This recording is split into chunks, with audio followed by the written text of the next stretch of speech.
너, 왜 그래? 시어머니가 떨리는 목소리로 물었습니다.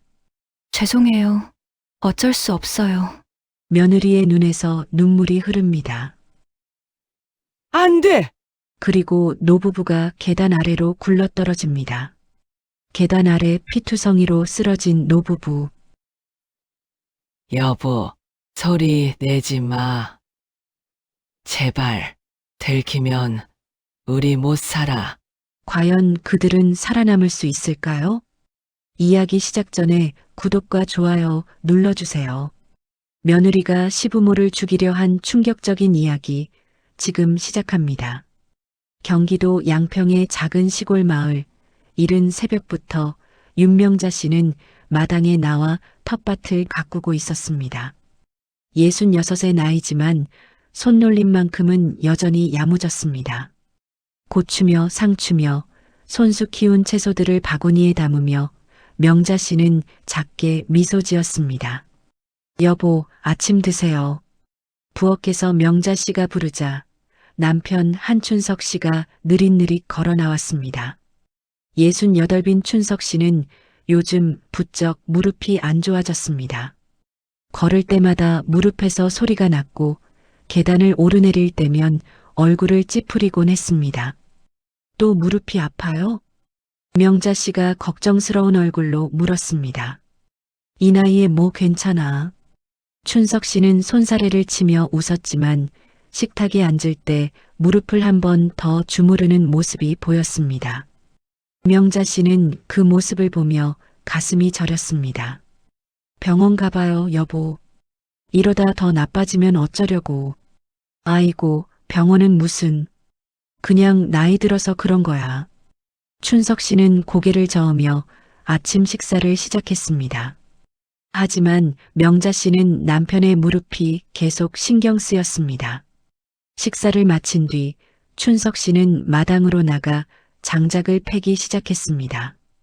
도끼를 들어 올릴 때마다 무릎에 힘이 들어가는지 미간을 찌푸리는 모습이 역력했습니다. 무리하지 마세요. 명자 씨가 소리쳤지만 춘석 씨는 씩씩하게 손을 흔들며 계속 장작을 팼습니다. 명자 씨는 한숨을 쉬며 다시 텃밭으로 돌아갔습니다.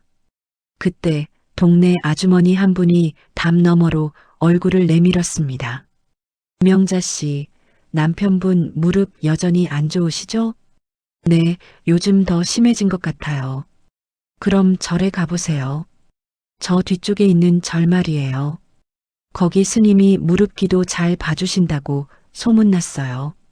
저도 작년에 거기서 기도받고 많이 나았답니다. 명자 씨는 고개를 끄덕였습니다. 사실 명자 씨는 예전부터 가끔 절에 들러 기도하는 습관이 있었습니다. 마음이 답답할 때나 몸이 안 좋을 때면 절에 가서 부처님께 손을 모으곤 했습니다. 그래요? 그럼 한번 가봐야겠네요. 네, 꼭 가보세요. 진짜 효험 있어요. 아주머니가 활짝 웃으며 손을 흔들고 돌아갔습니다. 명자 씨는 잠시 저를 떠올리며 생각에 잠겼습니다. 점심 무렵 명자 씨의 휴대폰이 울렸습니다. 며느리 서린에게서 온 전화였습니다. 어머니, 안녕하세요. 응, 서린아. 무슨 일이야?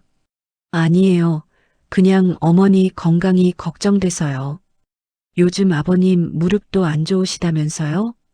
서린의 목소리는 평소보다 더 조심스럽고 다정했습니다. 명자 씨는 뭔가 이상하다는 생각이 스쳤지만 며느리의 친절한 말투에 기분이 좋아졌습니다. 아, 그게 많이 안 좋아. 걸을 때마다 힘들어 하시더라. 어머니, 그럼 제가 한번 내려가 뵐게요. 아버님 무릎도 확인해 드리고요. 그래, 고맙구나. 전화를 끊은 뒤에도 명자 씨는 뭔가 찜찜한 기분이 들었습니다. 서린이 이렇게 자주 전화하는 건 처음이었기 때문입니다. 평소엔 바쁘다며 명절에나 겨우 얼굴을 비추던 며느리가 요즘 들어 유난히 조심스럽게 말을 거는 게 이상했습니다. 혹시 무슨 일이라도 있나? 명자 씨는 고개를 가웃거리며 부엌으로 들어갔습니다. 며칠 뒤 아들 한도경과 며느리 설인이 양평 집으로 찾아왔습니다. 명자 씨는 반갑게 두 사람을 맞이했습니다. 어머니, 아버지, 건강하셨어요? 도경은 환하게 웃으며 인사했지만 명자 씨는 아들의 얼굴에서 뭔가 어두운 그림자를 느꼈습니다. 도경은 곧바로 아버지 춘석 씨에게 다가갔습니다. 아버지, 무릎 많이 불편하시죠? 응, 좀 그래. 나이가 나이니까. 한번 봐도 될까요? 도경은 아버지의 무릎을 살피며 유난히 집요하게 이것저것 물었습니다. 계단 오르내리는 게 힘든지, 평소 어느 정도로 아픈지 하나하나 확인하는 모습이 마치 의사처럼 꼼꼼했습니다. 명자 씨는 그 모습을 보며 속으로 의아했습니다. 왜 저렇게 자세히 물어보지? 한편 설인은 부엌으로 들어와 명자 씨를 도왔습니다. 그런데 설인이 식탁 의자를 정리하다가 명자 씨가 앉을 의자를 살짝 뒤로 당겨보는 게 눈에 띄었습니다. 마치 무언가를 테스트하듯 의자가 얼마나 쉽게 뒤로 밀리는지 확인하는 것처럼 보였습니다. 설인아, 뭐해? 아, 아니에요. 그냥 의자가 삐걱거려서요. 설인은 황급히 손을 떼며 어색하게 웃었습니다. 명자 씨는 고개를 갸우뚱했지만 더 이상 묻지 않았습니다. 저녁을 먹으며 도경이 갑자기 물었습니다. 어머니, 아버지, 혹시 보험은 어떻게 되셨어요? 보험? 춘석 씨가 어리둥절한 표정으로 되물었습니다. 아, 그냥 요즘 나이 드신 분들 보험이 중요하다고 해서요. 도경은 웃으며 말했지만 그 웃음이 왠지 섬뜩하게 느껴졌습니다. 명자 씨는 아들의 눈빛을 보며 가슴 한구석이 서늘해지는 걸 느꼈습니다. 뭔가 이상해. 밤이 되자 도경 부부는 객실에서 쉬었습니다. 명자 씨는 잠자리에 누웠지만 쉽게 잠들 수 없었습니다. 며느리의 조심스러운 말투, 아들의 집요한 질문들, 그리고 보험 이야기까지 모든 게 이상하게 느껴졌습니다. 뭔가 곧 벌어질 것 같은데. 명자 씨는 불안한 마음을 떨쳐내려 애썼지만 가슴 한쪽이 계속 무겁게 눌렸습니다. 옆에서 코를 고는 남편을 바라보며 명자 씨는 작게 한숨을 내쉬었습니다. 창밖에서는 바람이 불어왔고 나뭇가지가 흔들리는 소리가 들렸습니다. 고요한 시골밤이었지만 어딘가 불길한 기운이 감돌고 있었습니다. 다음 날 아침 명자 씨가 부엌에서 아침 준비를 하고 있을 때였습니다. 마당에서 아들 도경의 목소리가 들려왔습니다. 처음엔 작게 들렸지만 점점 목소리가 커지고 있었습니다. 그러니까 일주일 안에 갚는다니까요. 명자 씨는 손을 멈추고 귀를 기울였습니다. 도경이 누군가와 통화를 하고 있었습니다. 목소리가 떨리고 있었고 평소와 달리 격양되어 있었습니다. 아니, 제발 조금만 더 시간을 주세요. 제가 꼭 갚을게요. 명자 씨는 조심스럽게 창문 쪽으로 다가갔습니다. 도경은 마당 한쪽 구석에 서서 휴대폰을 꽉 쥐고 있었습니다. 얼굴은 창백했고 손은 부들부들 떨리고 있었습니다. 집 주소요? 그건 안 돼요. 제발 가족들한테는. 도경의 목소리가 갑자기 떨렸습니다. 그리고 전화가 끊어진 듯 도경이 휴대폰을 내려다보며 그 자리에 주저앉았습니다. 명자 씨는 가슴이 철렁 내려앉았습니다. 빚이 있나 보네. 명자 씨는 조용히 부엌으로 돌아왔습니다. 하지만 마음이 편치 않았습니다. 도경이 무슨 일을 겪고 있는지 정확히는 알 수 없었지만 심상치 않다는 건 분명했습니다. 손에 든 국자가 덜덜 떨렸습니다. 잠시 후 도경이 집 안으로 들어왔습니다. 얼굴이 창백했고 이마에는 식은땀이 맺혀 있었습니다. 눈가는 벌겋게 충혈되어 있었습니다. 도경아, 괜찮아? 명자 씨가 물었지만 도경은 억지로 웃으며 고개를 끄덕였습니다. 네, 어머니. 괜찮아요. 하지만 그 웃음은 너무나 어색했습니다. 입꼬리는 올라갔지만 눈은 전혀 웃고 있지 않았습니다. 명자 씨는 더 묻고 싶었지만 아들의 표정을 보니 차마 말을 꺼낼 수가 없었습니다. 그날 오후 도경의 휴대폰에 문자 한 통이 도착했습니다. 진동 소리가 객실까지 들렸습니다.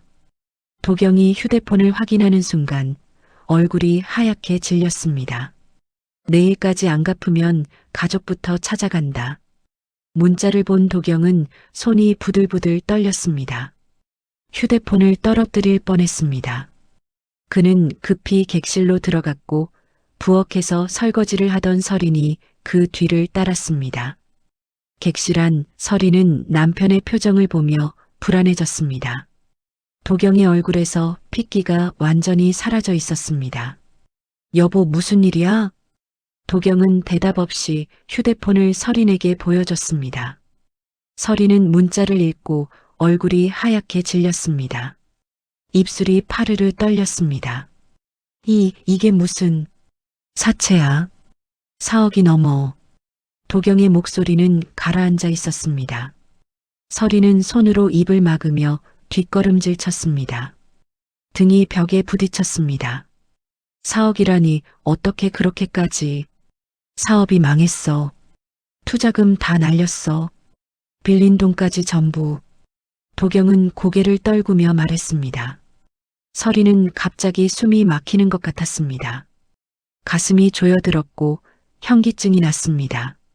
그녀는 비틀거리며 화장실로 뛰어가더니 변기 앞에서 구역질을 하기 시작했습니다. 공포와 충격이 한꺼번에 밀려왔기 때문입니다. 한참을 토한 후 설이는 축 늘어진 채로 화장실 바닥에 주저앉았습니다.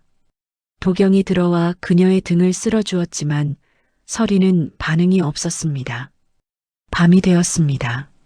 명자 씨와 춘석 씨가 잠든 후 객실에서는 도경과 설인의 부부 싸움이 시작되었습니다.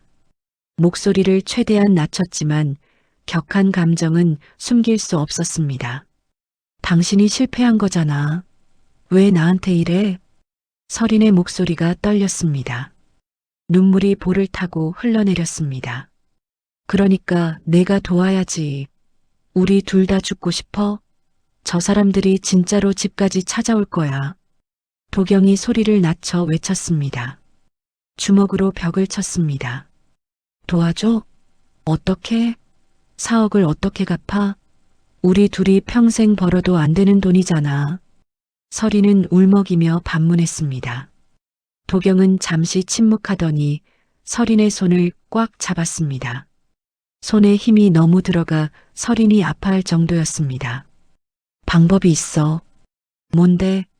설인이 떨리는 목소리로 물었습니다. 도경은 휴대폰을 꺼내 화면을 보여줬습니다. 거기엔 뉴스 기사가 떠 있었습니다. 60대 부부 등산 중 추락사. 가족들 보험금 수령. 설이는 기사를 읽고 눈이 커졌습니다. 손이 파르르 떨렸습니다. 이게 무슨 소리야? 설마 부모님이야.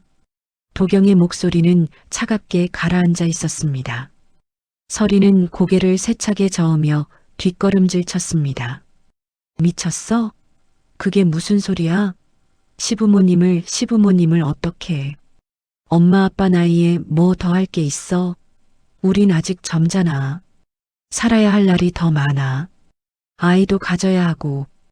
도경은 설인의 어깨를 붙잡으며 말했습니다. 설이는 눈물을 흘리며 고개를 저었습니다. 온몸이 떨렸습니다. 안 돼, 그건 안 돼, 나 못해. 부모는 원래 자식을 위해 희생하는 거야. 그게 당연한 거라고. 우리를 키우느라 평생 고생하셨으면 됐어. 도경의 목소리는 점점 더 단호해졌습니다. 설이는 남편의 눈빛을 보며 온몸이 얼어붙는 걸 느꼈습니다. 저 눈빛은 처음 보는 눈빛이었습니다. 차갑고 냉정하고 무서운 눈빛이었습니다. 진짜 방법이 그것뿐이야? 다른 방법은 정말 없어? 설인이 떨리는 목소리로 물었습니다. 도경은 고개를 끄덕이며 휴대폰 화면을 넘겼습니다. 거기엔 사찰 뒤편 계단 사진들이 떠 있었습니다. 가파른 돌계단, 난간도 없는 위험한 길이었습니다. 여기 봐. 이 계단 완전히 급경사야. 난간도 없고 사람도 안 다녀. 여기서 사고 나면 누구도 의심 안 해. 도경은 차분하게 설명했습니다. 마치 사업 프레젠테이션을 하듯 침착했습니다. 설이는 사진을 보며 손이 떨렸습니다. 며칠 전에 직접 가봤어. 완벽한 곳이야. 높이도 충분하고 CCTV도 없어. 너 미리 다녀온 거야? 언제? 설인의 목소리가 떨렸습니다. 도경은 고개를 끄덕였습니다.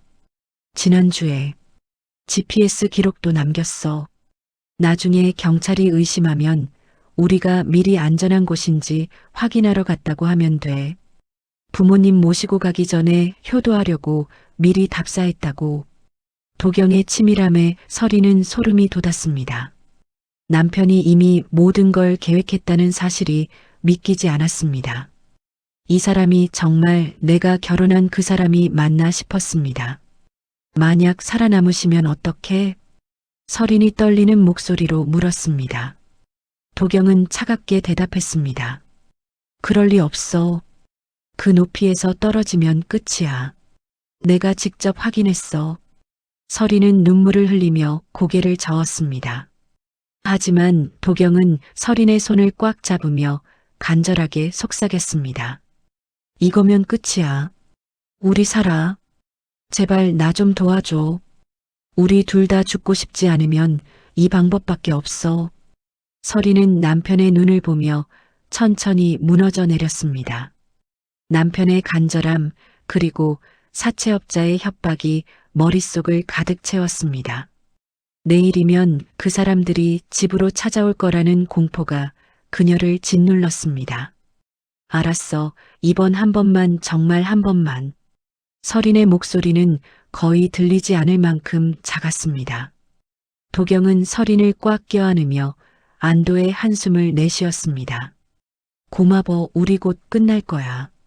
객실방, 복도에서는 아무 소리도 들리지 않았습니다. 명자 씨와 춘석 씨는 여전히 깊은 잠에 빠져 있었습니다. 하지만 그날 밤 객실 안에서는 끔찍한 계획이 완성되고 있었습니다. 창밖으로 달빛이 스며들었고 바람은 여전히 차갑게 불어왔습니다. 나뭇가지가 창문을 긁는 소리가 들렸습니다. 다음 날 아침 도경과 설이는 일찍 일어났습니다. 명자 씨가 부엌에서 아침 준비를 하는 동안 두 사람은 객실에서 조용히 이야기를 나누고 있었습니다. 도경은 노트북을 펼쳐놓고 사찰 뒤편 계단의 사진들을 하나하나 설인에게 보여줬습니다. 화면에는 가파른 돌계단이 나무 사이로 이어지는 모습이 찍혀 있었습니다. 여기 봐. 이 지점부터 경사가 급해져. 그리고 여기 난간이 완전히 없어. 도경은 마우스 포인터로 화면을 가리키며 설명했습니다. 설이는 화면을 보며 손을 떨었습니다. 그리고 CCTV 사각지대야. 절 입구까지는 카메라가 있는데 이 뒤편 계단 쪽은 아예 설치가 안 돼 있어. 어떻게 그렇게 자세히 알아? 설인이 떨리는 목소리로 물었습니다. 도경은 잠시 망설이다가 대답했습니다. 지난주에 직접 가서 전부 확인했어. 계단 하나하나 다 올라가 봤고 어느 지점이 가장 위험한지도 체크했어. 설이는 소름이 돋았습니다. 남편이 이미 그렇게까지 준비를 해뒀다는 사실이 믿기지 않았습니다. 도경은 서랍에서 작은 인형 2개를 꺼냈습니다. 그리고 책상 위에 인형을 세워놓더니 손으로 밀어보는 신용을 했습니다. 밀려고 하지 말고 실수로 스치듯이 해야 해. 이렇게 자연스럽게. 도경은 인형을 살짝 건드렸습니다. 인형이 책상 끝으로 미끄러지듯 넘어갔습니다. 설이는 그 모습을 보며 눈물이 차올랐습니다. 여보, 나 정말 못할 것 같아. 할 수 있어. 내가 해야 해. 내가 하면 의심받아. 도경의 목소리는 차갑게 가라앉아 있었습니다. 서리는 고개를 돌려 창밖을 바라봤습니다. 멀리 텃밭에서 명자 씨가 채소를 따고 있는 모습이 보였습니다. 서리는 천천히 베란다로 나갔습니다. 그곳에는 명자 씨와 춘석 씨의 가족 사진이 걸려 있었습니다. 사진 속 명자 씨는 환하게 웃으며 서린의 손을 잡고 있었습니다. 결혼식 날 찍은 사진이었습니다. 우리 며느리 최고야. 우리 도경이 정말 복받았어. 명자 씨가 그날 했던 말이 귓가에 맴돌았습니다. 서리는 눈물을 흘리며 사진을 바라봤습니다. 가슴이 찢어지는 것 같았습니다. 서리나. 뒤에서 도경이 불렀습니다. 서리는 눈물을 닦으며 돌아섰습니다. 왜? 우리가 살아야 해. 우리한테도 미래가 있잖아. 도경은 서린을 꽉 껴안았습니다. 서린은 남편의 품에 안겨 흐느꼈습니다. 이거면 끝이야. 우리 살아. 도경의 속삭임이 귓가에 맴돌았습니다. 서린은 천천히 무너져 내렸습니다. 그날 밤 서린은 명자 씨에게 보낼 메시지를 연습했습니다.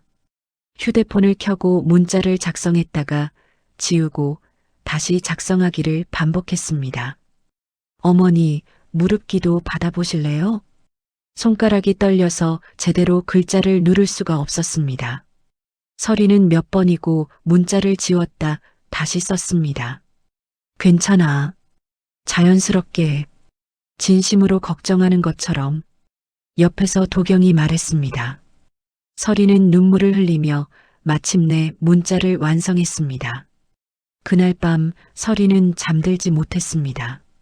눈을 감으면 악몽이 찾아왔습니다. 피투성이가 된 명자 씨가 계단 아래에서 손을 뻗으며 물었습니다. 서리나, 왜 이래? 서리는 비명을 지르며 잠에서 깼습니다. 온몸이 식은땀으로 젖어 있었습니다. 옆에서 자던 도경이 깼습니다. 괜찮아? 악몽을 꿨어. 서리는 떨리는 목소리로 말했습니다. 도경은 서린의 등을 쓰다듬었습니다. 곧 끝날 거야. 조금만 참아. 다음 날 아침, 도경은 차를 점검하러 나갔습니다. 블랙박스를 확인하더니 전원을 완전히 껐습니다. 블랙박스 꺼. 아무것도 남기면 안 돼. 도경이 객실로 돌아와 서린에게 말했습니다. 서린은 이해가 안 된다는 표정으로 물었습니다. 그럼 사고라는 걸 어떻게 증명해? 그냥 계단이 위험했다고만 하면 돼. 증거 없으면 의심만으로는 못 잡아. 오히려 블랙박스의 이상한 대화라도 녹음되면 더 위험해. 도경의 말에 서리는 고개를 끄덕였습니다. 도경은 메모지를 꺼내 체크리스트를 작성했습니다. 증거는 절대 남기지 마. 휴대폰도 꺼. 통화 기록, 문자 기록, 전부 나중에 확인할 수 있어. 도경은 체크리스트를 하나하나 읽어나갔습니다. 서리는 그 모습을 보며 다시 한번 소름이 돋았습니다. 그리고 표정 관리 잘해. 슬픈 척, 놀란 척, 자연스럽게 해야 해. 알았어. 서리는 작게 대답했습니다. 도경은 서린의 손을 잡았습니다. 만약 살아남으시면 어떡해? 서린이 다시 물었습니다. 도경은 이번에도 똑같이 대답했습니다. 그럴 리 없어. 하지만 만약은 없어. 내가 확인했어. 그 높이에서 떨어지면 끝이야. 도경의 목소리는 단호했습니다. 서리는 더 이상 묻지 못했습니다. 그날 오후 도경은 마지막 점검을 했습니다. 부모님은 우리를 믿어. 절대 우리가 의심받지 않아. 우린 효자, 효부야. 항상 그래왔잖아. 도경은 자신 있게 말했습니다. 서리는 고개를 끄덕였습니다. 언제 할 거야? 이번 주말. 날씨도 좋고 사람도 별로 없을 때. 도경은 달력을 보며 날짜를 체크했습니다. 서리는 그 날짜를 보며 온몸이 떨렸습니다. 정말 이것밖에 방법이 없어? 서린이 마지막으로 물었습니다. 도경은 서린의 어깨를 잡으며 말했습니다. 이거 아니면 우리 둘 다 죽어. 사채업자들은 가차 없어. 이미 협박도 들어왔잖아. 서린은 눈을 감았습니다. 그리고 천천히 고개를 끄덕였습니다. 알았어. 하겠어. 도경은 안도의 한숨을 내쉬었습니다. 그리고 서린을 꽉 껴안았습니다. 고마워. 이거면 우리 살 수 있어. 창밖으로 해가 지고 있었습니다. 붉은 노을이 하늘을 물들이고 있었습니다. 객실 안에서는 두 사람이 마지막 계획을 정리하고 있었습니다. 명자 씨는 부엌에서 저녁 준비를 하고 있었습니다. 춘석 씨는 거실에서 텔레비전을 보고 있었습니다. 두 사람은 객실 안에서 무슨 일이 벌어지고 있는지 전혀 몰랐습니다. 그날 밤 서리는 또다시 잠들지 못했습니다. 천장을 바라보며 눈물을 흘렸습니다. 옆에서는 도경이 편안하게 코를 골며 자고 있었습니다. 정말 이게 맞는 걸까? 서리는 속으로 되뇌었습니다. 하지만 대답은 없었습니다. 창밖으로 달빛이 스며들었고 바람은 차갑게 불어왔습니다. 주말이 되었습니다. 아침 일찍 서리는 명자 씨에게 전화를 걸었습니다. 손이 떨려서 휴대폰을 제대로 잡기도 힘들었습니다. 어머니, 저예요. 응, 서리나. 무슨 일이야? 명자 씨의 목소리는 평소처럼 따뜻했습니다. 서리는 목이 메는 걸 느꼈습니다. 어머니, 무릎 기도 정말 효과 있다고 하더라고요. 제가 오늘 모시고 갈게요. 그래, 고맙구나. 근데 갑자기, 아니에요. 제가 요즘 어머니 무릎 때문에 걱정이 많이 됐거든요. 꼭 한번 모시고 가고 싶었어요. 서린의 목소리는 지나치게 친절했습니다. 너무 친절해서 오히려 어색할 정도였습니다. 명자 씨는 잠시 말이 없었습니다. 그래, 알았어. 고맙다. 전화를 끊은 후 명자 씨는 뭔가 이상하다는 느낌을 지울 수 없었습니다. 서린이 이렇게 적극적으로 나서는 건 처음이었기 때문입니다. 1시간 후 도경과 서린이 차를 몰고 도착했습니다. 명자 씨는 준비를 마치고 나왔습니다. 춘석 씨도 다리에 파스를 붙이고 천천히 따라 나왔습니다. 아버님, 괜찮으세요? 절까지 좀 멀어요. 서린이 걱정스러운 표정으로 물었습니다. 춘석 씨는 웃으며 대답했습니다. 절까진 괜찮겠지. 천천히 가면 돼. 그럼 출발할게요. 도경은 차 열쇠를 들고 배웅하러 나왔습니다. 명자 씨와 춘석 씨가 차에 타자 도경은 조심스럽게 말했습니다. 조심히 다녀오세요. 계단 조심하시고요. 도경의 말투는 평범했지만 눈빛은 묘하게 차가웠습니다.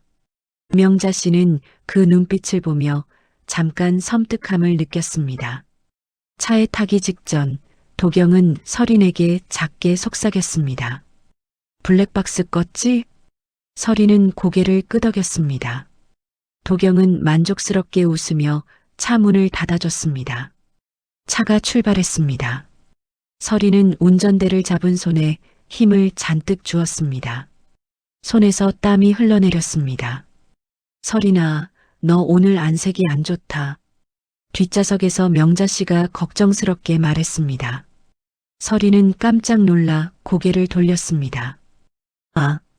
아니에요. 그냥 좀 피곤해서요. 요즘 너무 무리하는 거 아니야? 많이 쉬어야 해. 명자 씨의 따뜻한 말에 서린은 눈물이 날 것 같았습니다. 그녀는 고개를 돌려 창밖을 바라봤습니다. 차는 양평의 좁은 시골길을 따라 달렸습니다. 산길로 접어들자 주변은 점점 더 조용해졌습니다. 나무들이 울창하게 우거져 있었고 사람의 흔적은 거의 보이지 않았습니다. 30분쯤 달렸을 때 서리는 차를 세웠습니다. 하지만 그곳은 절 입구가 아니었습니다. 작은 흙길 옆 나무들 사이에 차를 세웠습니다. 여기 절 입구 아닌데? 명자 씨가 의아해하며 물었습니다. 서리는 잠시 머뭇거리다가 대답했습니다. 아, 저기 동네 아주머니가 이쪽 길이 좋다고 하셨어요. 뒤편으로 가면 더 조용하고 스님도 잘 봐주신다고. 그래. 근데 여기 사람이 하나도 없네. 춘석 씨가 주변을 둘러보며 말했습니다. 정말로 주변에는 인적이 전혀 없었습니다. 절 입구 쪽에서는 가끔 사람들이 오가는 소리가 들렸지만 이쪽은 완전히 고요했습니다. 그래서 조용하고 좋죠. 기도하기 딱 좋은 곳이래요. 서리는 억지로 웃으며 말했습니다. 하지만 그 웃음은 너무나 어색했습니다. 차에서 내린 세 사람은 좁은 숲길을 따라 걷기 시작했습니다.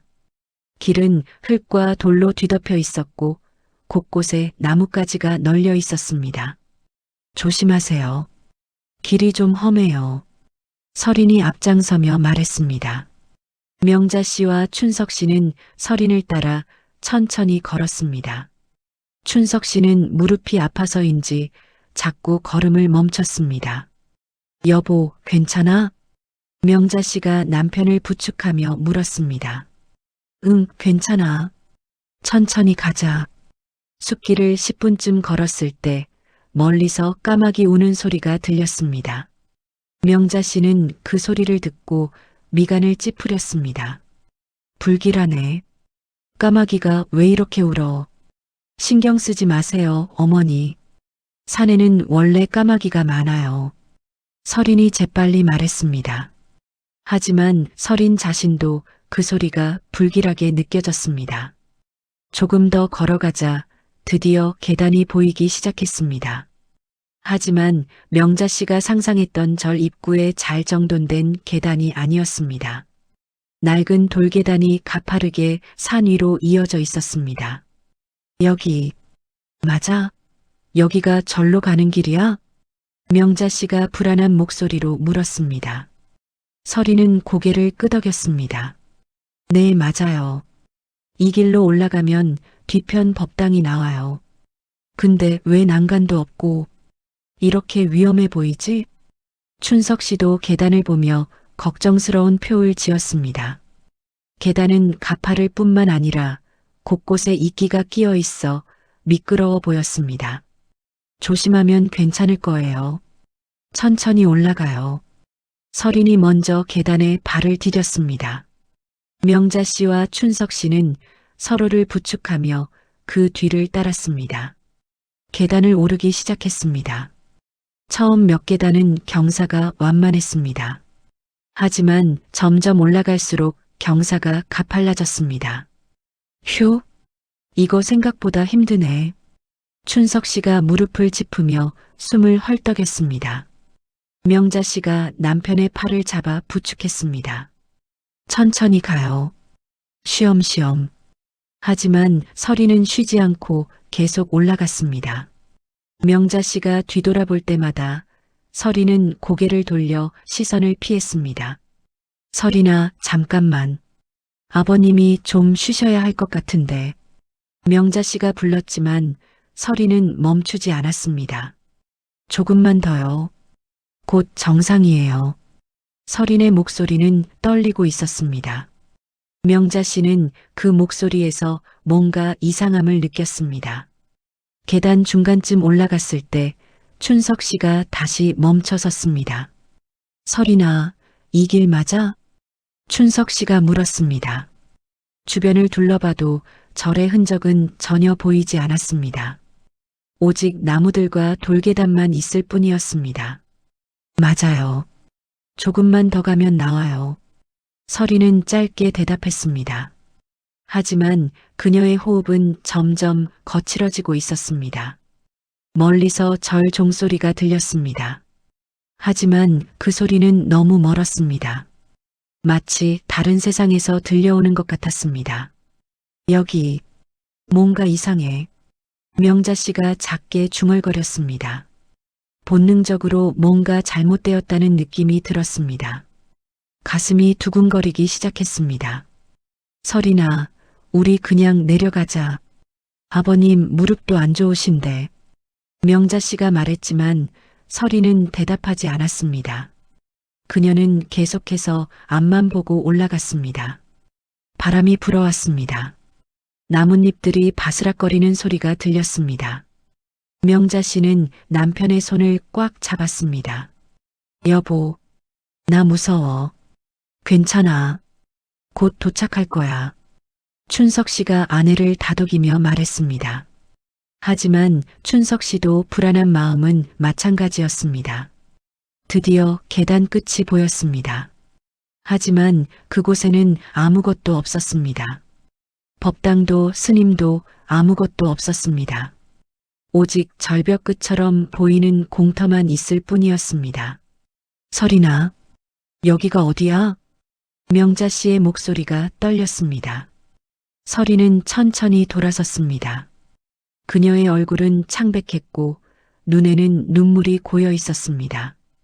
정상부에 올랐을 때 명자 씨는 주변을 둘러보며 당황했습니다. 그곳은 좁은 공터였고 주변으로는 나무들만 빼곡히 서 있었습니다. 법당은커녕 작은 불상 하나 없었습니다. 설이나, 여기가 어디야? 법당은 어디 있어? 명자 씨가 떨리는 목소리로 물었습니다. 설이는 고개를 숙인 채 대답하지 않았습니다. 그녀의 어깨가 미세하게 떨리고 있었습니다. 여기 아무것도 없잖아. 우리 잘못 온 거 아니야? 춘석 씨도 의아한 표호로 주변을 살폈습니다. 멀리 절 종소리는 들리지만 이곳과는 전혀 상관없는 곳에서 울리는 것 같았습니다. 설이나, 대답 좀 해봐. 우리 지금 어디 온 거야? 명자 씨가 다가서려는 순간 설인이 한 발짝 뒤로 물러섰습니다. 명자 씨는 그 모습에 가슴이 철렁 내려앉았습니다. 너, 왜 그래? 죄송해요. 설인의 목소리는 거의 들리지 않을 만큼 작았습니다. 명자 씨는 며느리의 얼굴을 보며 뭔가 심상치 않다는 걸 직감했습니다. 내려가자. 여기 이상해. 명자 씨가 남편의 팔을 잡으며 말했습니다. 춘석 씨도 고개를 끄덕이며 계단 쪽으로 돌아서려 했습니다. 하지만 설인이 그들 앞을 가로막았습니다. 아직 안 돼요. 뭐가 안 돼? 비켜봐, 설인아. 명자 씨의 목소리가 단호해졌습니다. 하지만 설인은 움직이지 않았습니다. 그녀는 고개를 숙인 채 눈물만 흘렸습니다. 설인아, 무슨 일이야? 말을 해봐. 춘석 씨가 차분하게 물었습니다. 설인은 입술을 떨며 대답했습니다. 정말 죄송해요. 하지만 우리도 살아야 해서. 그 순간 명자 씨는 모든 걸 깨달았습니다. 며느리의 지나친 친절, 아들의 집요한 질문들, 그리고 이 이상한 장소, 모든 게 연결되었습니다. 설마 너희들이. 명자 씨의 얼굴이 하얗게 질렸습니다. 춘석 씨도 상황을 파악했는지 표이 굳었습니다. 미안해요. 정말 미안해요. 설이는 계속 눈물을 흘렸습니다. 하지만 그녀의 발걸음은 점점 두 사람 쪽으로 다가오고 있었습니다. 설이나, 제정신이야? 너 지금 뭐 하려는 거야? 명자 씨가 소리쳤습니다. 춘석 씨는 아내를 자기 뒤로 감싸며 설인을 막아섰습니다. 우리가 너희한테 뭘 잘못했니? 왜 이러는 거야? 춘석 씨의 목소리도 떨렸습니다. 설인은 고개를 저으며 흐느꼈습니다. 잘못하신 거 없어요. 어머니, 아버지. 저희가 너무 힘들어서. 힘들면 말을 하지. 왜 이런 짓을. 명자 씨가 울먹이며 외쳤습니다. 하지만 설이는 계속 다가왔습니다. 춘석 씨는 무릎이 아팠지만 아내를 지키기 위해 버텼습니다. 하지만 계단 끝에 서 있는 상황이라 뒤로 물러날 곳도 없었습니다. 설이나 그만해. 돌이킬 수 없어. 이러지 마. 춘석 씨가 애원하듯 말했습니다. 설인의 눈에서 눈물이 계속 흘러내렸습니다. 죄송해요. 정말, 정말 죄송해요. 설인의 손이 천천히 올라왔습니다. 그 손은 춘석 씨의 어깨를 향하고 있었습니다. 안 돼. 설인아. 명자 씨가 비명을 질렀습니다. 하지만 설인의 손은 멈추지 않았습니다. 바람이 세차게 불었습니다. 나뭇잎들이 우수수 떨어졌습니다. 멀리서 까마귀 울음소리가 들렸습니다. 여보, 내 뒤에 있어. 춘석 씨가 아내를 꽉 잡으며 외쳤습니다. 명자 씨는 남편의 옷을 붙잡으며 떨었습니다. 제발, 제발 그만해. 설이나. 명자 씨의 애원이 공허하게 울려 퍼졌습니다. 하지만 설이는 더 이상 멈출 수 없었습니다. 남편의 목소리가 귓가에 맴돌았습니다. 이거면 끝이야. 우리 살 수 있어. 설이는 눈을 질끈 감았습니다. 그리고 한 걸음 더 다가섰습니다. 설이나, 정신 차려. 춘석 씨의 외침이 허공에 흩어졌습니다. 설인의 손이 점점 가까워졌습니다. 명자 씨는 남편을 더 꽉 붙잡았습니다. 두 사람은 서로를 지키기 위해 필사적으로 버텼습니다. 우리가 뭘 잘못했어. 우리가. 명자 씨의 목소리가 울음으로 변했습니다. 평생을 자식을 위해 살아온 세월이 주마등처럼 스쳐 지나갔습니다. 설인의 얼굴에도 고통이 가득했습니다. 하지만 그녀는 멈출 수 없었습니다. 공포가, 빚이, 남편의 말이 그녀를 계속 앞으로 밀어붙였습니다. 미안해요. 정말 미안해요. 설인의 속삭임이 바람에 실려 흩어졌습니다. 그리고 그녀의 손이 마침내 춘석 씨의 어깨에 닿았습니다. 그 순간 시간이 멈춘 것 같았습니다. 세 사람 모두 숨을 죽였습니다. 멀리서 절 종소리가 다시 울렸습니다. 하지만 그 평화로운 소리는 이곳의 절박함과는 너무나 대조적이었습니다. 나뭇가지가 바람에 흔들리는 소리만 들렸습니다. 그리고 누군가의 거친 숨소리가 공기를 채웠습니다. 제발, 제발, 누가 한 말인지 알 수 없었습니다.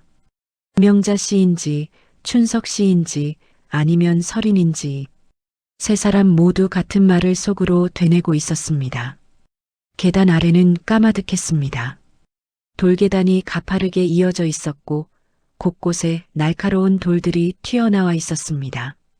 설인의 손에 힘이 들어가기 시작했습니다. 명자 씨가 그 모습을 보며 눈을 크게 떴습니다. 안 돼, 안 돼. 하지만 아무도 그녀의 말을 듣지 못했습니다.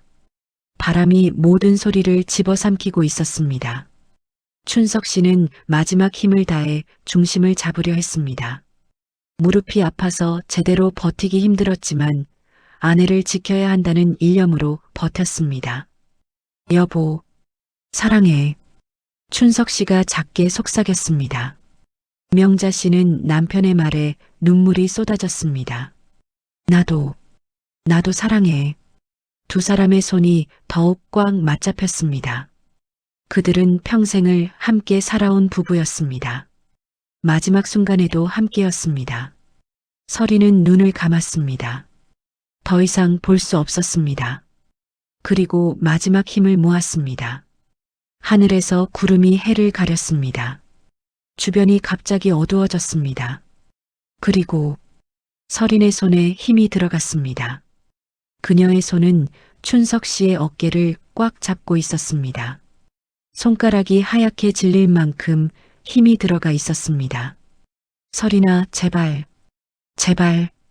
명자 씨가 떨리는 목소리로 애원했습니다. 하지만 설인의 눈에서는 계속 눈물만 흘러내렸습니다. 어머니, 저도 싫어요. 하지만 설인의 목소리가 끊겼습니다. 그녀는 고개를 들어 하늘을 바라봤습니다. 구름이 흘러가고 있었습니다. 세상은 여전히 평화로워 보였습니다. 우리 빚이 4억이 넘어요. 사채업자들이 우릴 죽이려고 해요. 설인이 흐느끼며 말했습니다. 명자 씨는 그 말을 듣고 가슴이 찢어지는 것 같았습니다. 그럼 우리한테 말을 했어야지. 왜 이렇게까지? 명자 씨가 울부짖었습니다. 춘석 씨도 눈물을 흘리며 말했습니다. 우리한테 말했으면 뭐든 도와줬을 텐데. 어떻게 도와줘요? 어떻게 4억을 돈도 없으시잖아요. 설인의 목소리는 절망으로 가득 차 있었습니다. 명자 씨는 며느리를 바라보며 눈물을 쏟아냈습니다. 그래도 이건 아니잖아. 우리가 너희 부모인데. 죄송해요. 정말 죄송해요. 설인은 계속 같은 말만 반복했습니다. 그녀의 손은 여전히 춘석 씨의 어깨를 잡고 있었습니다. 설인아, 손 놔. 제발 손 놔봐. 춘석 씨가 차분하게 말했습니다. 하지만 설인은 손을 놓지 않았습니다. 오히려 더 세게 잡았습니다. 못 놔요. 못 놔요. 우리도 살아야 해요. 이렇게 살아서 뭐 하려고. 평생 죄책감에 시달릴 텐데. 명자 씨가 소리쳤습니다. 설인은 고개를 저었습니다. 아니에요. 시간 지나면 괜찮아질 거예요. 남편이 그랬어요. 너 지금 정신이 있는 거야? 남편 말만 들을 거야? 춘석 씨가 다급하게 물었습니다.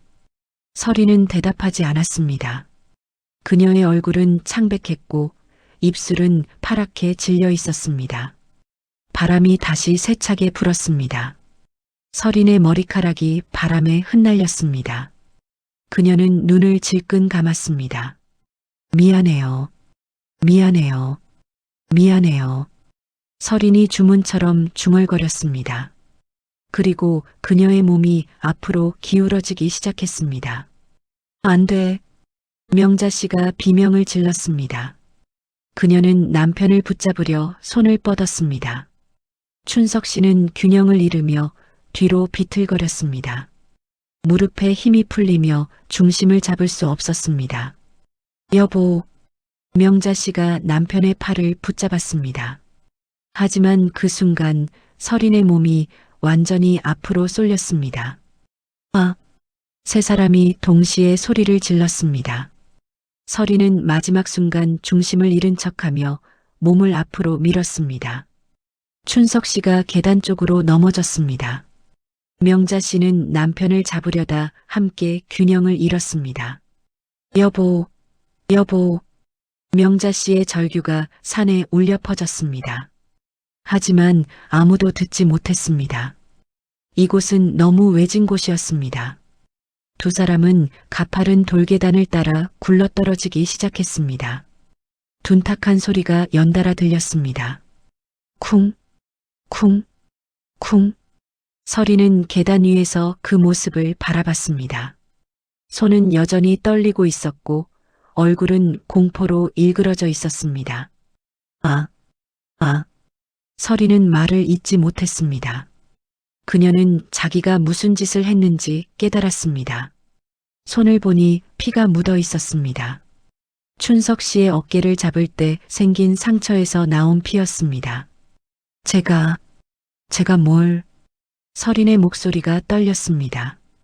그녀는 주저앉으며 머리를 감싸쥐었습니다. 안 돼. 안 돼. 이건 아니야.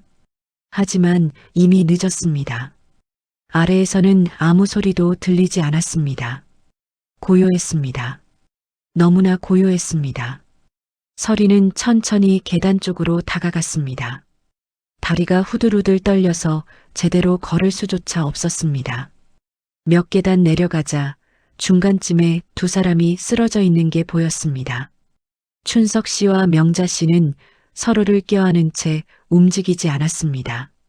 어머니, 아버지, 서린이 작게 불렀습니다. 하지만 대답이 없었습니다. 제발, 제발 대답해 주세요. 서린은 울먹이며 몇 계단 더 내려갔습니다.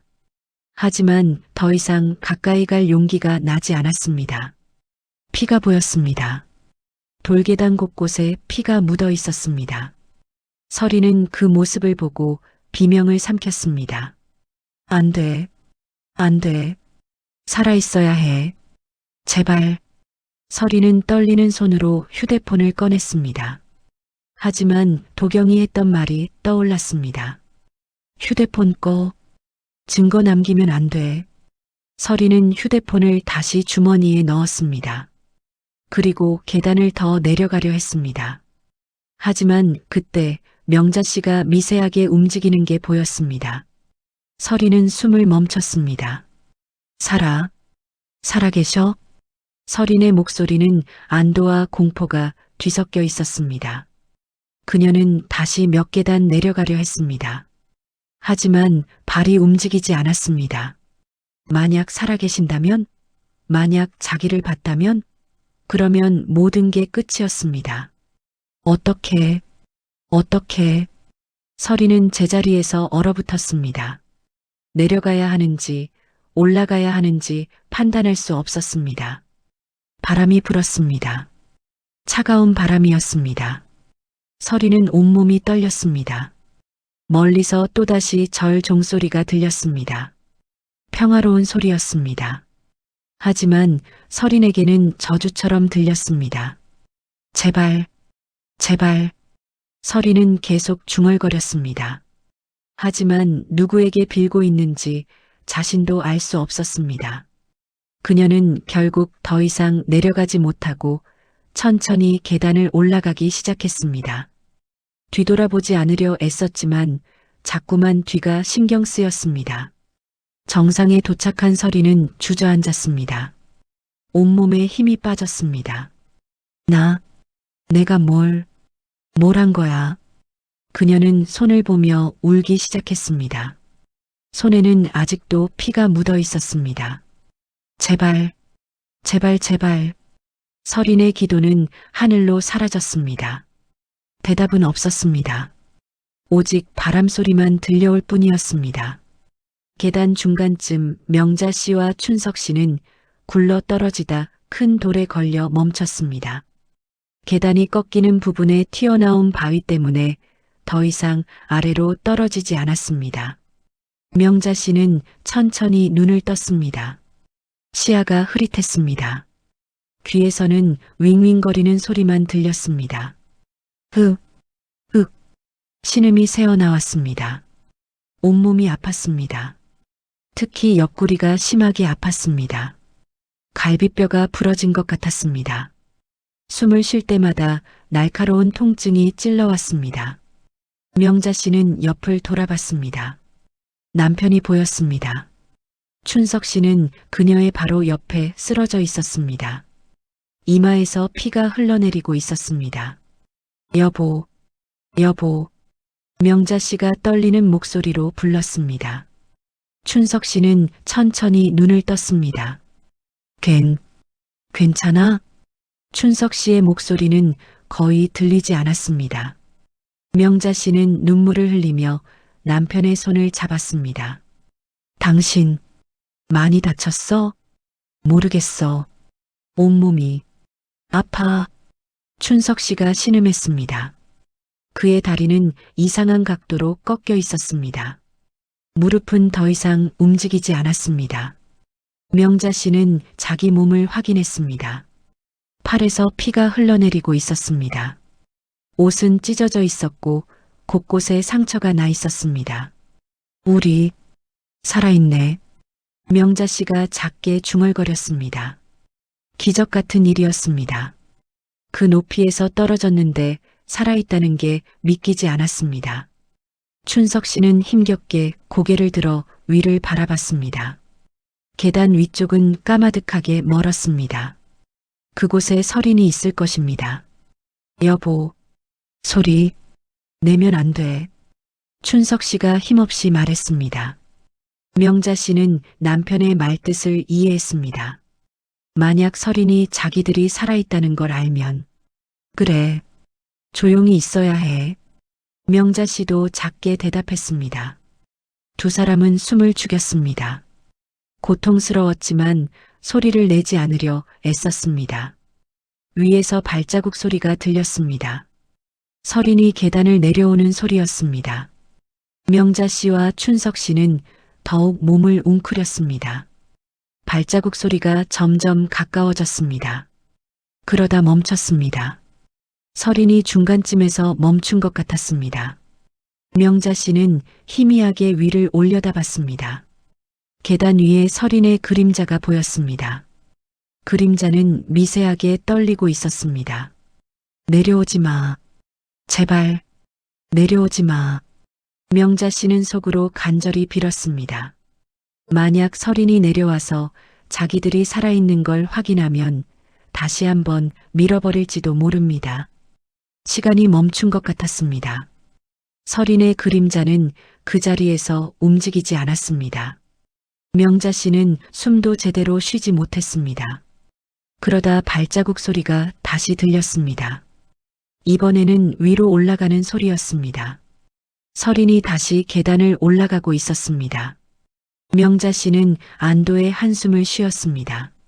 하지만 곧 또 다른 공포가 밀려왔습니다. 설인이 떠난다는 건 자기들을 이대로 버려둔다는 뜻이었습니다. 여보, 우리 어떻게? 명자 씨가 떨리는 목소리로 물었습니다. 춘석 씨는 대답하지 못했습니다. 그는 의식이 점점 흐려지고 있었습니다. 여보, 정신 차려. 눈 감으면 안 돼. 명자 씨가 다급하게 남편을 흔들었습니다. 하지만 그 움직임 때문에 갈비뼈에서 극심한 통증이 느껴졌습니다. 명자 씨는 신음을 삼켰습니다. 소리를 내면 안 됐습니다. 아직 설인이 완전히 떠나지 않았을 수도 있었습니다. 춘석 씨가 흐릿한 눈으로 아내를 바라봤습니다. 그의 입술이 움직였습니다. 미안해. 왜 미안해? 당신 잘못 없어. 명자 씨가 눈물을 흘리며 말했습니다. 춘석 씨는 고개를 저었습니다.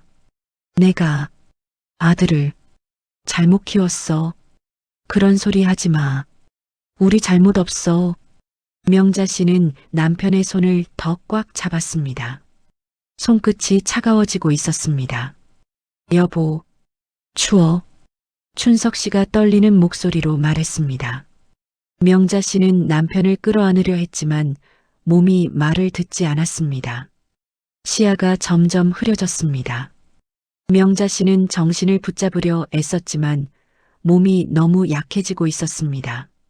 여보, 소리 내지 마. 제발. 명자 씨가 남편의 귓가에 속삭였습니다. 목소리는 거의 들리지 않을 만큼 작았습니다. 들키면 우리 못 살아. 춘석 씨의 눈이 크게 흔들렸습니다. 아내의 말뜻을 이해했습니다. 만약 설인이 돌아와서 자기들이 살아있다는 걸 알면 이번엔 정말 끝장을 볼 것입니다. 알았어. 조용히 있을게. 춘석 씨가 고개를 끄덕였습니다. 명자 씨는 남편의 손을 꽉 쥐었습니다. 두 사람의 손은 피로 범벅이 되어 있었지만 서로를 놓지 않았습니다. 여보, 사랑해. 나도 사랑해. 두 사람은 마지막 힘을 다해 서로를 바라봤습니다. 평생을 함께 살아온 세월이 눈빛에 담겼습니다. 명자 씨의 시야가 하얗게 번지기 시작했습니다. 귀에서는 윙윙거리는 소리만 들렸습니다. 춘석 씨의 얼굴도 점점 흐릿해졌습니다. 여보, 명자 씨가 마지막으로 불렀습니다. 하지만 목소리는 나오지 않았습니다.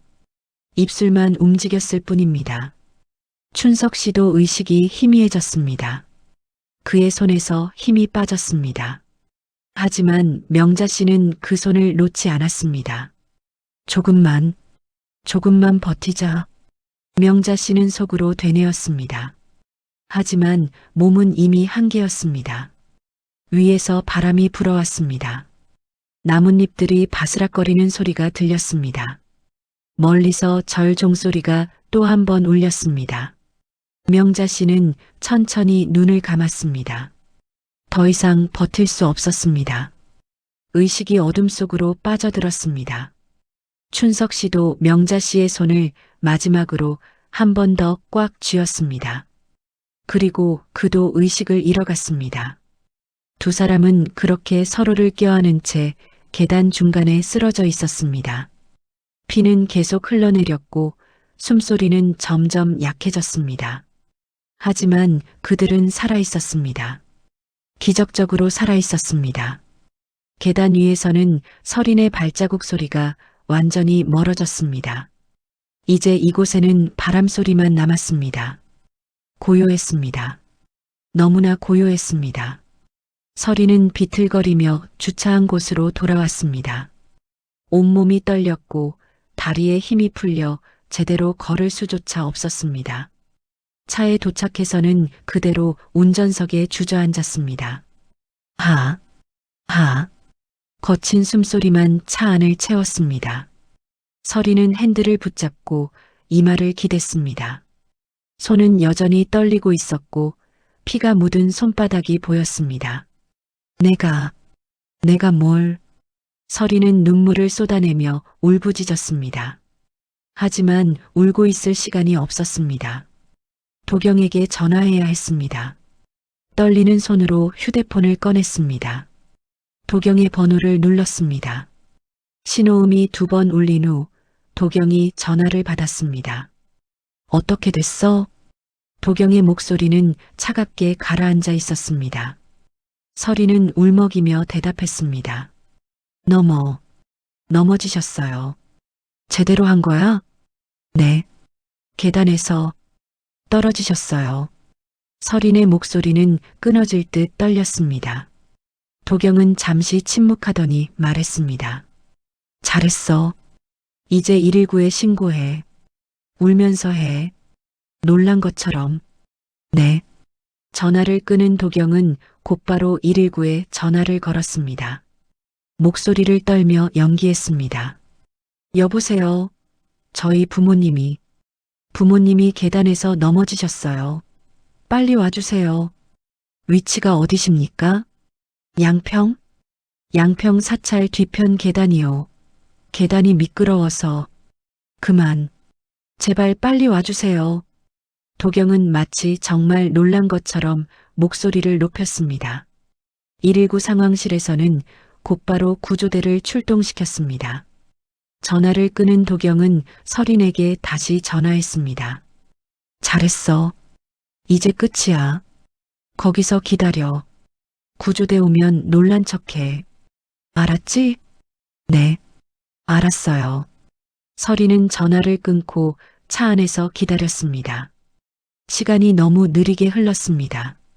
1분이 1시간처럼 느껴졌습니다. 손을 보니 아직도 피가 묻어 있었습니다. 서린은 급히 물티슈로 손을 닦았습니다. 피가 지워지자 조금 안심이 되었습니다. 이제 끝이야. 서린은 속으로 되뇌었습니다. 하지만 가슴 한구석이 계속 무거웠습니다. 20분 후 구급차 사이렌 소리가 들렸습니다. 서린은 차에서 내려 손을 흔들었습니다. 여기에요. 구조대원들이 달려왔습니다. 서린은 울먹이며 계단 쪽을 가리켰습니다. 저쪽 계단에서 시부모님이. 진정하세요. 어디쯤 계신지 아세요? 중간쯤에 계실 거예요. 제가 모시고 갔다가. 서린은 연기하듯 눈물을 쏟아냈습니다. 구조대원들은 장비를 챙겨 계단으로 달려갔습니다. 서린은 그 뒤를 따랐습니다. 다리가 떨려서 제대로 걷기 힘들었지만 따라가야 했습니다. 계단 중간쯤에서 구조대원들이 멈춰 섰습니다.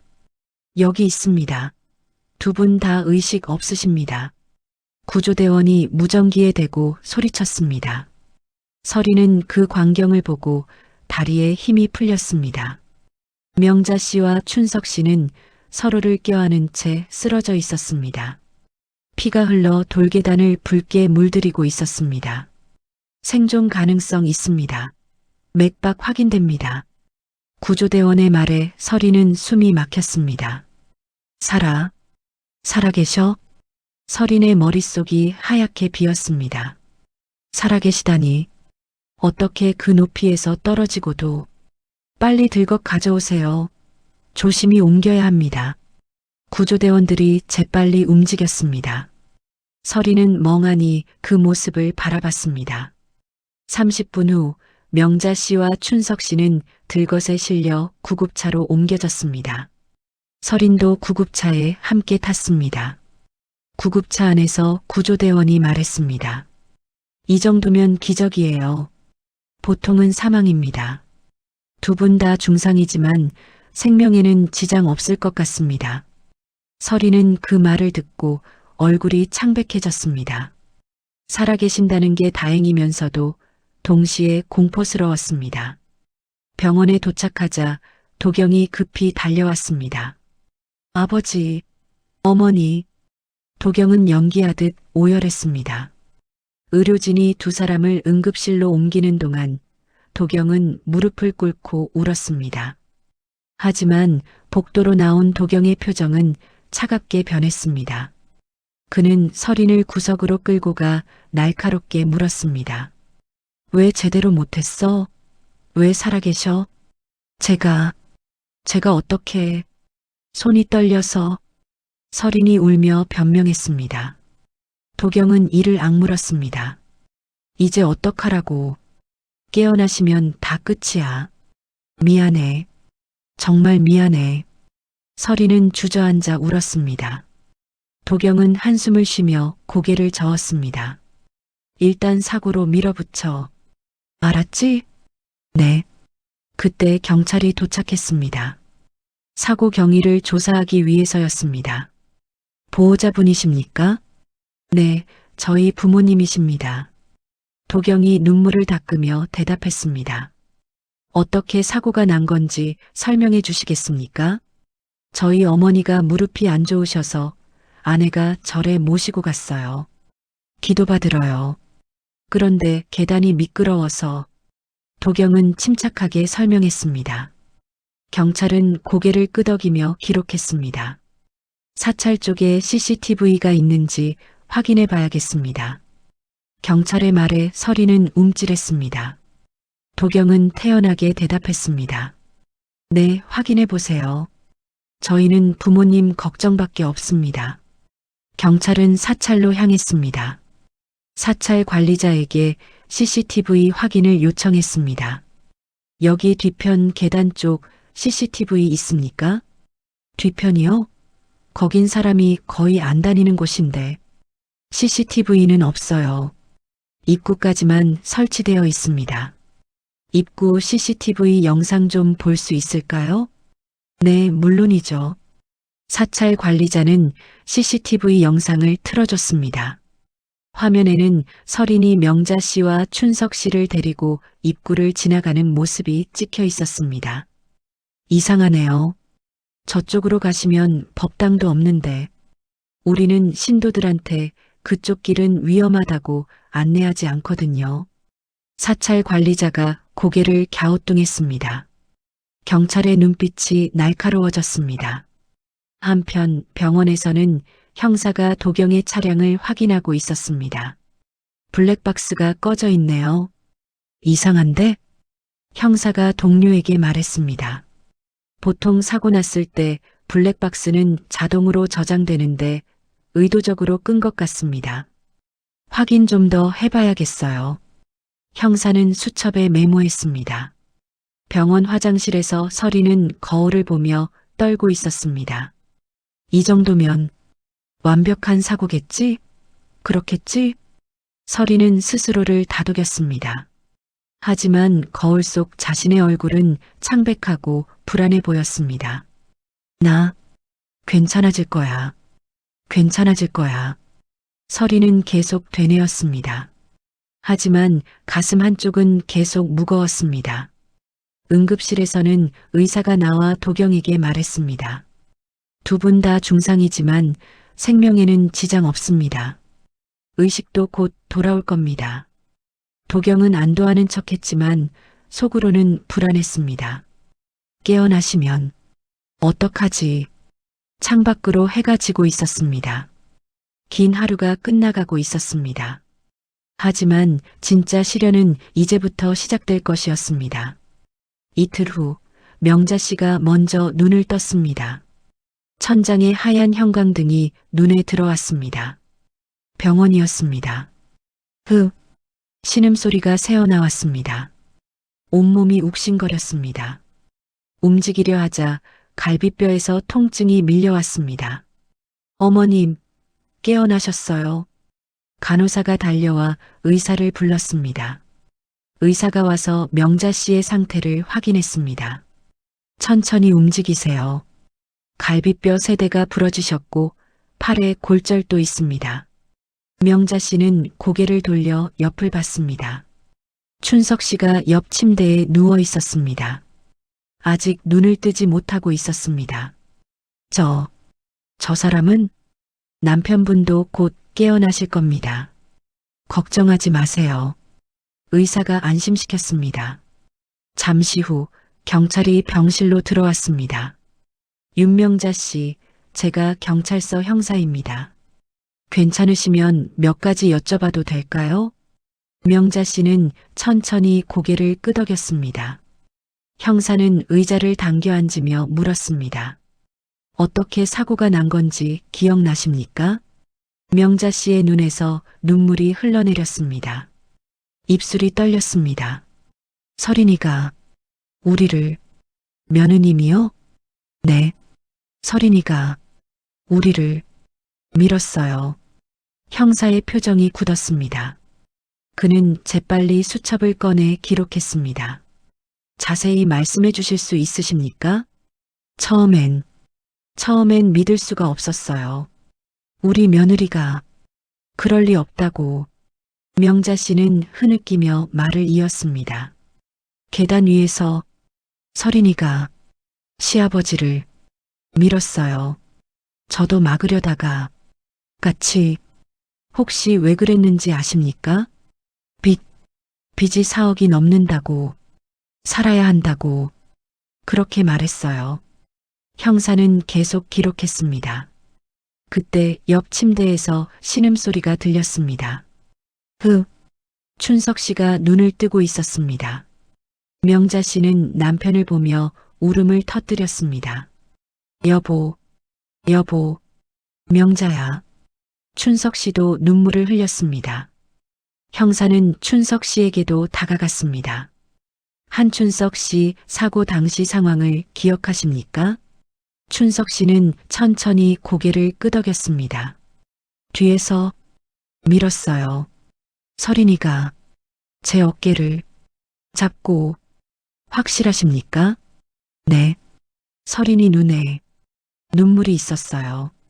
하지만 손은 흔들리지 않았어요. 춘석 씨의 목소리는 떨렸지만 단호했습니다. 형사는 두 사람의 진술을 모두 기록한 후 병실을 나갔습니다. 경찰서에서는 이미 수사가 진행되고 있었습니다. 형사들은 도경의 휴대폰 기록과 차량, 그리고 GPS 정보를 분석하고 있었습니다. 도경 씨 GPS 기록 보세요. 사고 일주일 전에 같은 장소에 다녀왔네요. 한 형사가 컴퓨터 화면을 가리켰습니다. 여기 정확히 사고 지점까지 다녀왔어요. 체류 시간도 30분이 넘습니다. 사전 답사를 한 거군요. 선임 형사가 눈빛을 날카롭게 했습니다. 서린 씨 휴대폰 기록도 확인됐습니다. 사고 나기 며칠 전에 사찰 계단 사고 사례를 검색했네요. 이거 우발적 사고가 아니에요. 계획된 범행입니다. 형사들은 모든 증거를 정리했습니다. 그리고 도경과 서린을 따로 불러 조사하기로 했습니다. 조사실에서 도경은 여전히 침착했습니다. 저는 그날 집에 있었습니다. 아내가 부모님을 모시고 갔어요. 일주일 전에 같은 장소에 다녀오셨던데요. 형사가 GPS 기록을 보여줬습니다. 도경의 얼굴이 미세하게 굳었습니다. 아, 그건 미리 안전한지 확인하려고 30분이나 체류하셨네요. 뭘 그렇게 확인하셨습니까? 계단이 노인분들이 다니기 괜찮은지. 그런데 왜 며느님이 부모님을 그 위험한 계단으로 안내했을까요? 형사의 질문에 도경은 말문이 막혔습니다. 다른 조사실에서는 설인이 울고 있었습니다. 저는 남편이 시켜서 구체적으로 어떻게 시켰나요?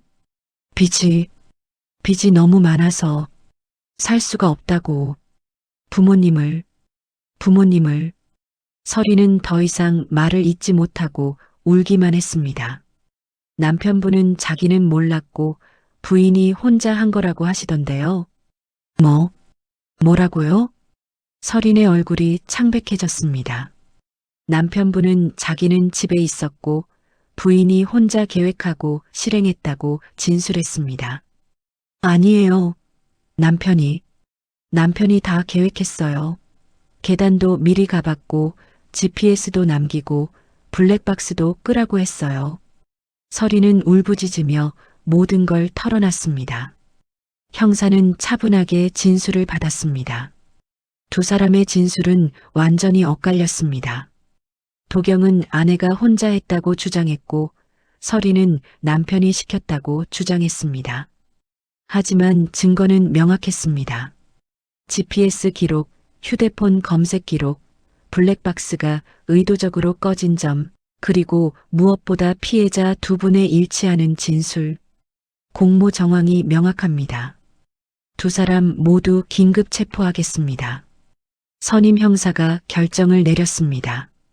도경과 설이는 각각 수갑을 차고 호송되었습니다. 복도에서 두 사람이 마주쳤습니다. 당신 때문이야. 당신 때문에. 설인이 소리쳤습니다. 도경은 고개를 돌렸습니다.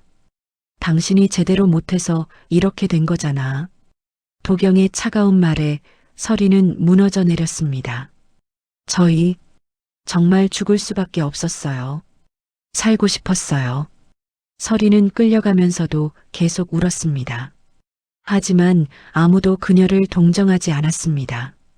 병실에서 명자 씨와 춘석 씨는 경찰로부터 두 사람이 체포되었다는 소식을 들었습니다.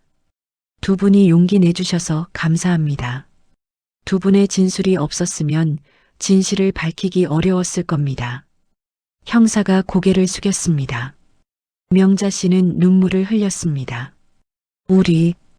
우리가 뭘 잘못했길래 우리 아들이 잘못하신 거 없습니다.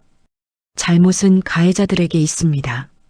형사는 위로의 말을 남기고 병실을 나갔습니다. 명자 씨와 춘석 씨는 서로의 손을 잡았습니다. 우리 살아남았네. 응, 살아남았어. 두 사람은 눈물을 흘리며 서로를 껴안았습니다. 고통스러웠지만 함께 살아남았다는 안도감이 밀려왔습니다. 창밖으로 해가 떠오르고 있었습니다. 새로운 아침이었습니다. 진실이 밝혀진 아침이었습니다. 한 달이 지났습니다. 명자 씨와 춘석 씨는 병원에서 천천히 회복하고 있었습니다. 갈비뼈는 아직 완전히 붙지 않았고 춘석 씨의 다리도 깁스를 하고 있었습니다. 천천히 걸으세요. 무리하시면 안 됩니다.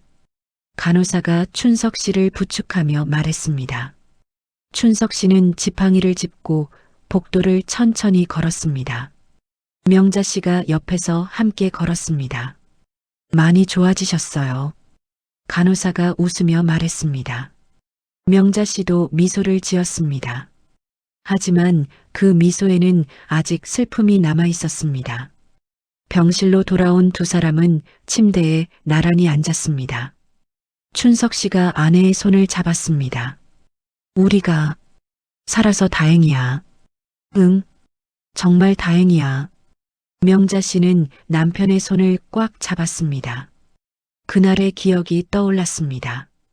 계단에서 떨어질 때 의식을 잃기 직전 서로의 손을 잡았던 순간. 여보, 그때 정말 무서웠어.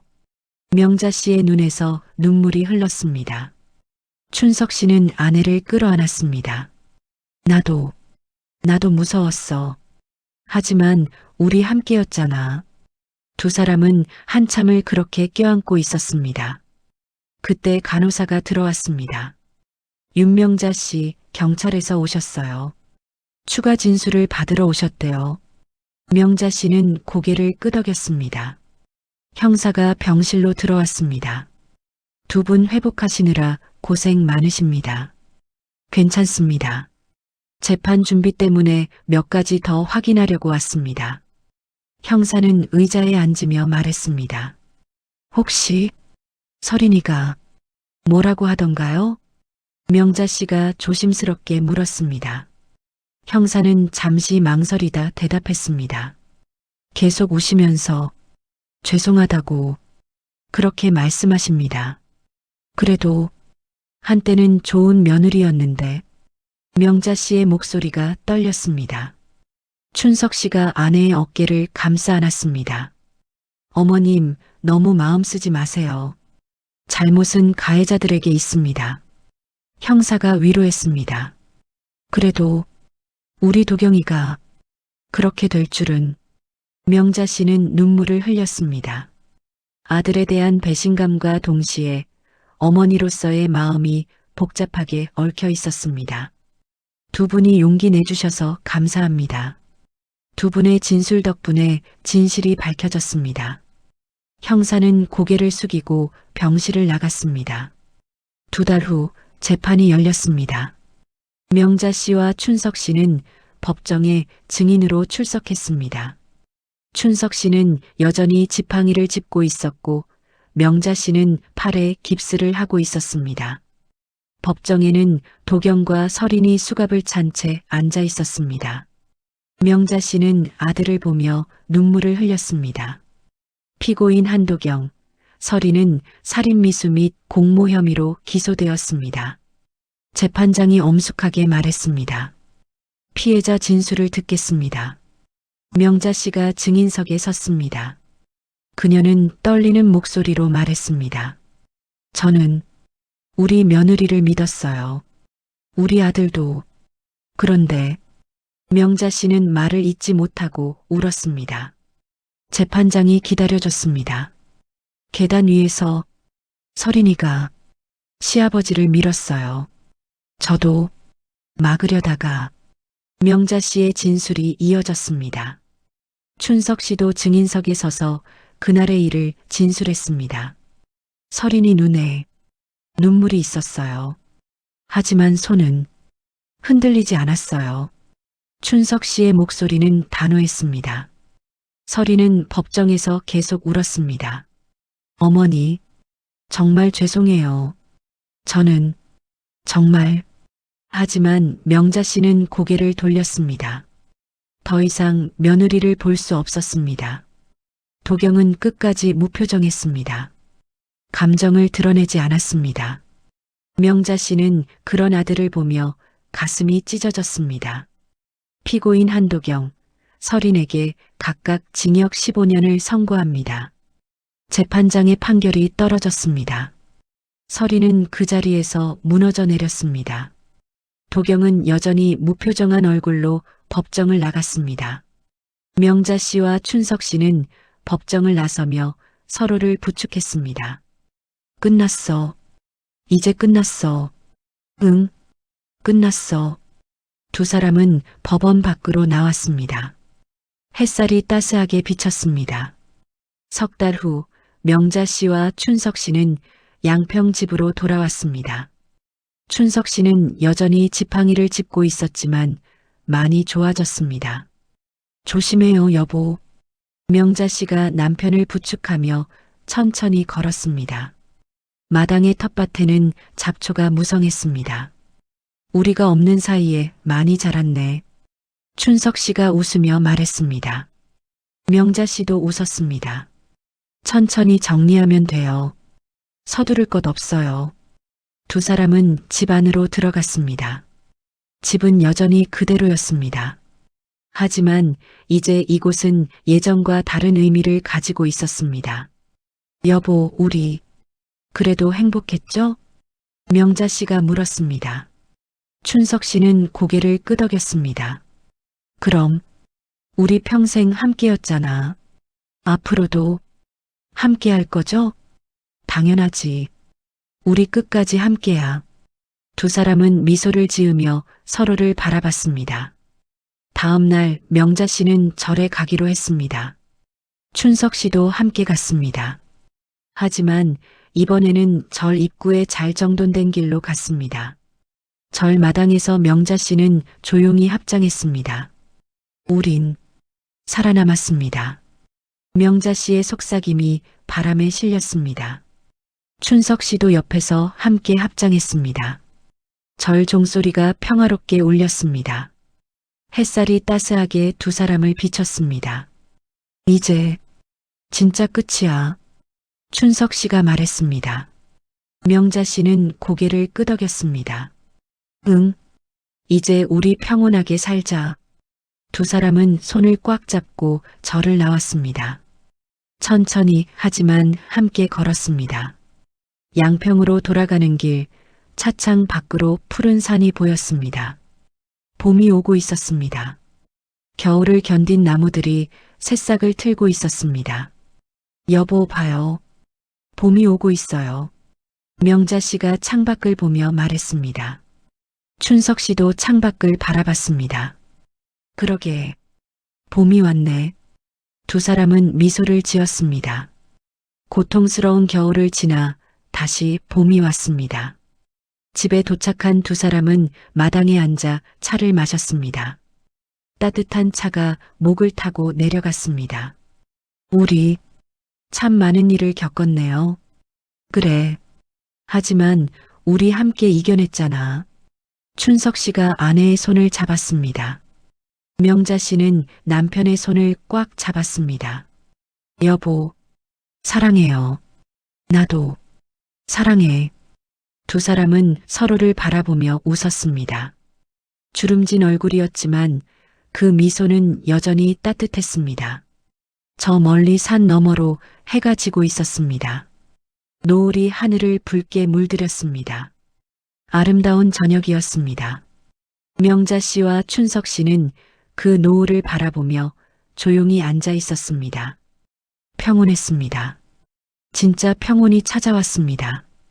계단에서의 그날은 악몽 같았습니다. 하지만 그들은 살아남았습니다. 서로를 지키며 살아남았습니다. 그리고 이제 그들은 다시 평범한 일상으로 돌아왔습니다. 상처는 남았지만 함께라면 견딜 수 있었습니다. 바람이 불어왔습니다. 따뜻한 봄바람이었습니다. 명자 씨의 머리카락이 바람에 흩날렸습니다. 여보, 내일은 텃밭 정리해야겠어요. 그래, 내일 함께 하자. 당신 무릎 괜찮아요? 괜찮아. 천천히 하면 돼. 두 사람은 미소를 지으며 집 안으로 들어갔습니다. 따뜻한 저녁 식사를 준비했습니다.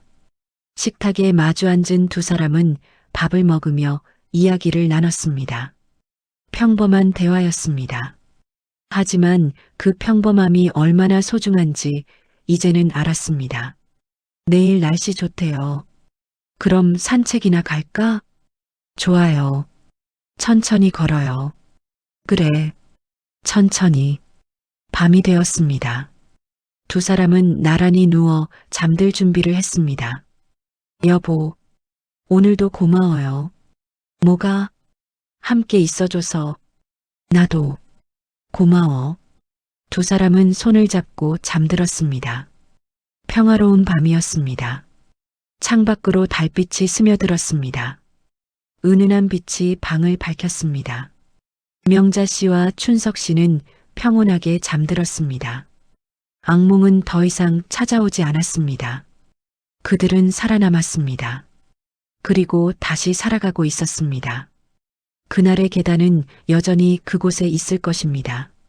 하지만 그 위에서 벌어진 진실은 이제 끝났습니다. 봄은 계속 다가오고 있었습니다. 새로운 시작이었습니다. 명자 씨와 춘석 씨의 새로운 시작이었습니다. 함께라면 무엇이든 이겨낼 수 있었습니다. 그들은 그것을 증명했습니다. 그리고 앞으로도 그들은 함께할 것입니다. 평생을. 오늘의 이야기 어떠셨나요? 구독과 좋아요, 그리고 댓글 남겨주시면 영상 제작에 큰 도움이 됩니다. 끝까지 함께 해주셔서 진심으로 감사합니다.